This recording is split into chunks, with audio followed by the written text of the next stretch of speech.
ఈరోజు నువ్వు అలిసిపోయావని ప్రార్థన చేయట్లే, నువ్వు అలిసిపోయావని దేవుని ఆలయానికి రావట్లే, నువ్వు అలిసిపోయావని దేవుని గణపరుస్తలేదు. దేవుడికి ఎలాగుంటుంది? నిజంగా నువ్వు నన్ను ప్రేమిస్తున్నావా? ఈరోజు నీవు దేవుని ప్రేమిస్తున్నావు అంటే no matter what it is, put him first, put him first.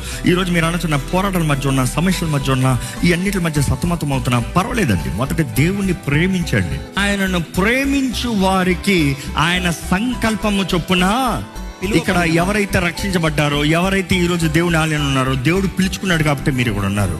నేను ఆకర్షిస్తున్నాయి కానీ ఎవరు నా ఎద్దుకు రారని ప్రభు చెప్పలేదా? ఆయన పిలుచుకున్నాడు కాబట్టి మీరు ఇక్కడ ఉన్నారు. ఆయన కోరుకున్నాడు కాబట్టి ఎన్నో వేల మందిలో మీరున్నారు. God is showing you are chosen. Come, I want to do a new thing. You are here desperately. God, I need you. నువ్వు కావాలి ప్రభు అని వచ్చారు. వచ్చిన వారికి సమస్తము సమకూడి జరుగుతుందంట. ఆ ధైర్యంతో ఉండాలి. ఈరోజు దేవుడు మిమ్మల్ని మీరు ప్రేమిస్తున్నారని తెలిస్తే మీ పట్ల ఆయన చేసే కార్యాలు మీరు అడిగి ఊహించి వాటికంటే అత్యధికమైన కార్యాలు జరిగించే దేవుడు. నీవు ప్రేమను చూపిస్తే చాలు, నీ కొరకు సమస్తం చేసే దేవుడు అండి. ఈరోజు దేవుడు నిన్ను ప్రేమిస్తున్నాడు. నీవు దేవుని ప్రేమిస్తున్నావా? నీవు ప్రేమిస్తున్నావు అంటే దేవుని మొదటి స్థానంలో పెట్టమని దేవుని వాక్యం తెలియజేస్తుంది.